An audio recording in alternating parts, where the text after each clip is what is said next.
Hello, everybody, and welcome to the Everything You Wanted to Know About Toronto GTA Real Estate Show. Now, unfortunately, we did this last month, but we did it without audio, so we haven't seen you in a while. So We won't make that mistake. yeah, we're not going to do that this time.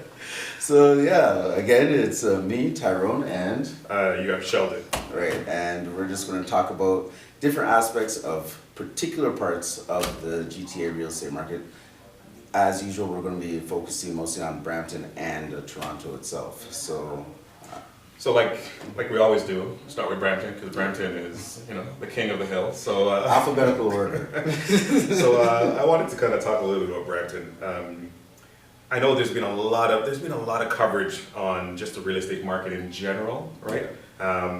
It's a hot topic in 2018. It was also the tail in 2017. It's been a hot topic for a long time. That's true. But when you watch the news, it just seems like it's Armageddon. It seems like people are going to lose their homes, right? Yeah. And we're going to be on the street. Yeah. That's just what the sense is or the pulse is when you watch the news. Yeah. But last month in March, it couldn't be further from the truth, right? I'd agree with that. In fact, when you look at the numbers in Brampton, sales are up, active listing is up, and we talked about the months of inventory, right? Mm-hmm. So a lower months of inventory is really a plus, right? For sellers. For sellers, Yeah, for absolutely. sellers. Mm-hmm. So, for example, when we compare February to March, in February we had around 485 sales in total for the month of February, and in March we had 702, for example, Tyrone. That's a big jump. It's a huge jump.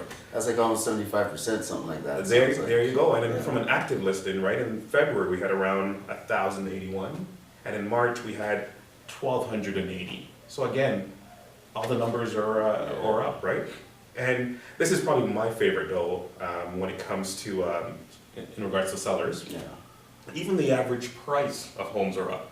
But when you watch the news, you wouldn't think that the average prices of homes are going up, right? Well, they keep on talking about detached homes, which, as we've explained in previous, actually, hopefully not in the video without sound, but we have tried to explain in previous videos that part of the reason why the prices are, although they're reporting detached homes prices going down, the average prices are going up, is because condos are becoming a hot ticket because people are looking for affordability. And with the condo prices rising, that's actually trumping the fact that detached home prices are coming down. Good point. So when we look at February numbers, the average price of homes in the Brampton area in February was around $678,000. That was the average price. If you take a look at all the homes, all the different types. Yeah. Now, in March, the average price has gone up to $691,000. And again, when you watch the news, it just seems like it's Armageddon. It seems like if you put your house on the market, you're gonna get zero for it. But that couldn't be further from the truth. Again, average price in February was 678. Average price in March is 691. So prices have gone up. Yeah. And one more number before we throw it over to the Toronto market. The days on market. So days on market have gone down in March to around 18 days. When we looked back in February, it was around 24 days. So it tells me that homes are selling faster too, right? That's a big drop. That's a drop of like 25%. But again, and I want to hit this home, is that when you watch the news, it just seems like if you were a seller, it just seems like now is not the time to put your house on the market. But again, that couldn't be further from the truth. When you look at the numbers themselves, March was an excellent month, real estate wise. So Okay, that sounds good for Brampton. Let me fill you in some of the blanks for Toronto. And so, like in Brampton, in Toronto, we had an increase in sales between February and March. So in February we had about 2,000, in March all the way up to almost 2,800. That's a 39% increase in the number of sales just month over month. Now, if you look at this, this is part of a trend that has been going on since, since December about. The sales have been, not December, January, because they dropped a bit in January from December, but the sales have been coming up steadily from January, from 1,500 to 2,000 to now 2,800. And active listings, they've been increasing steadily since January as well, from 3,400 to 3,800, and now 4,100 in March. That's so yeah. Those are strong numbers again. They are. So from February to March, that's an increase of 8% in active listings. And the days on market have been pretty steady February to March. They did drop from January, where it was 2.3, but February to March has been pretty steady. 1.8 months of inventory in February and 1.89 months of inventory in March. So that's 1.9 down to 1.89. Pretty much the same thing. And the days on market has come down quite a bit. It was 25% in Brampton, we said, but in Toronto it's come down 22%. From 22 days down to 17 days. That's 5 days less on the market that the average home has spent from February to March. Now, one number, like Sheldon was saying, we're hearing about all of the drops in prices of detached homes in the GTA. But when you look at all housing types together, that's condos, townhouses, detached homes, link houses, like all the housing types, the prices in Toronto itself have gone up as well by not a lot. It's a minimal increase, 1.4% about, just under 1.4%, but they've gone up from $806,000 on average over all the house types. We're not talking about the 1.2 million that they always mention for detached. 806,000 up to 817, almost 18,000 from February to March. So it's a pretty healthy market.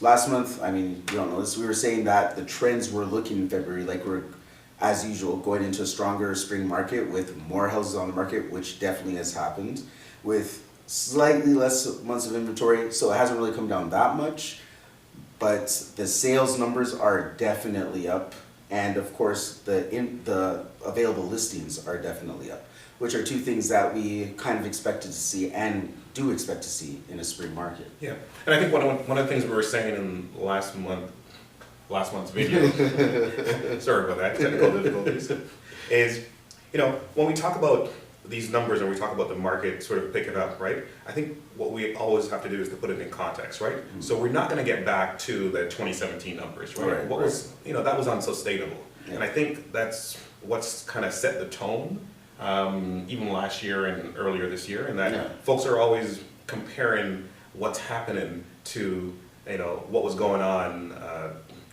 April 2017 or June 2017, right? Those numbers were, those trends were unsustainable. Exactly, and also remember, this time of year, April to like the beginning of May kind of, that's where the market was at its peak. So when you hear these numbers talking about we're down from a year ago, that is from one of the most hectic, craziest markets that we've had in a long time. And that market was on the tail of a long trend coming back from 2008. And if you look at the longer trend, we are still on an upward trend. These are just minor hiccups, what you can call market corrections.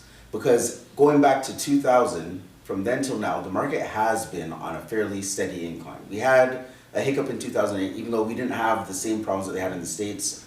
Sentiment caused a little bit of a hiccup then.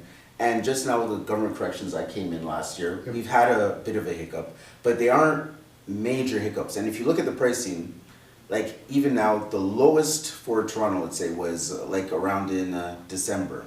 And we've been coming up fairly steadily from those prices in December, where the average price was down to $741,000 to $817 now. So we've been climbing back up, and I'm sure in the next 3-5 years, we'll be looking back on this as a blip, just as it was, but hopefully we won't be rising at such a drastic rate as we have been since like 2016, 17, like that growth was too fast. Absolutely.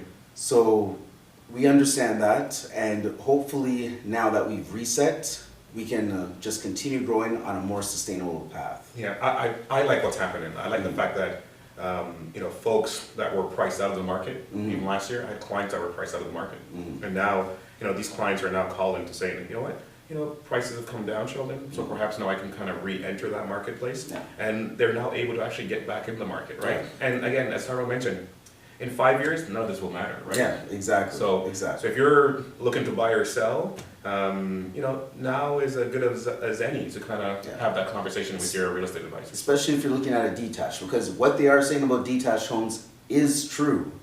So if you want to detach, now would be a good time to get into it because they're out there.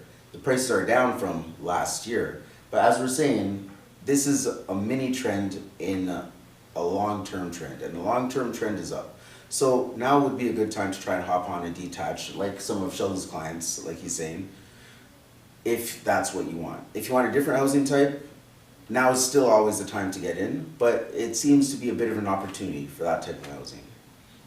Awesome.